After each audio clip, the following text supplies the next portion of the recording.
अंबरनाथ शहरात स्वच्छतेचा प्रश्न मार्गी लावण्यासाठी आणि प्रभाग अधिक स्वच्छ व सुस्थितीत ठेवण्यासाठी युवा नगरसेवक निखिल चौधरी यांनी एक नवा उपक्रम हाती घेतला आहे।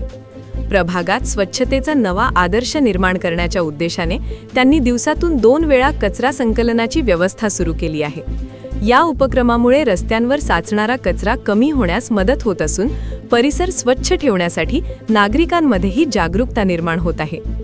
या उपक्रमाअंतर्गत हॉटेलमधून निर्माण होणारा कचरा रस्त्यावर टाकला जाऊ नये यासाठी सकाळी आणि संध्याकाळी अशा 2 वेळा घंटागाडीची व्यवस्था करण्यात आली आहे। त्यामुळे हॉटेलचा कचरा थेट घंटागाडीत जमा होत असून तो तातडीने विल्हेवाटीसाठी पाठवला जात आहे। याशिवाय केवळ वरवरची स्वच्छता न करता प्रभागात डीप क्लीनिंग ही संकल्पना राबवण्यात येत आहे। या मोहिमेत स्थानिक नागरिकांनाही सहभागी करून घेतले जात असून स्वच्छतेबाबत लोकसहभाग वाढवण्याचा प्रयत्न केला जात आहे। अंबरनाथ पूर्व भागातील रेल्वे स्थानक परिसर हा नेहमीच मोठ्या प्रमाणात गजबजलेला असतो। या परिसरात कचरा साचू नये यासाठी विशेष नियोजन करण्यात आले असून कचरा उचलणाऱ्या गाड्यांचे वेळापत्रकही निश्चित करण्यात आले आहे।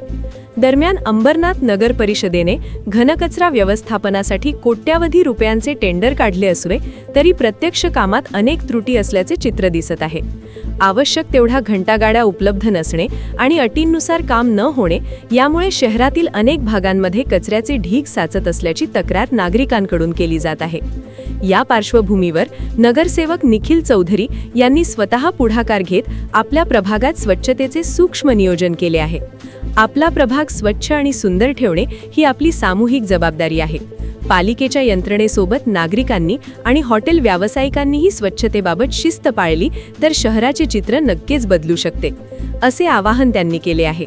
त्यांच्या या उपक्रमामुळे प्रभागात स्वच्छतेबाबत सकारात्मक वातावरण निर्माण झाले असून नागरिकांकडूनही या मोहिमेला चांगला प्रतिसाद मिळत आहे।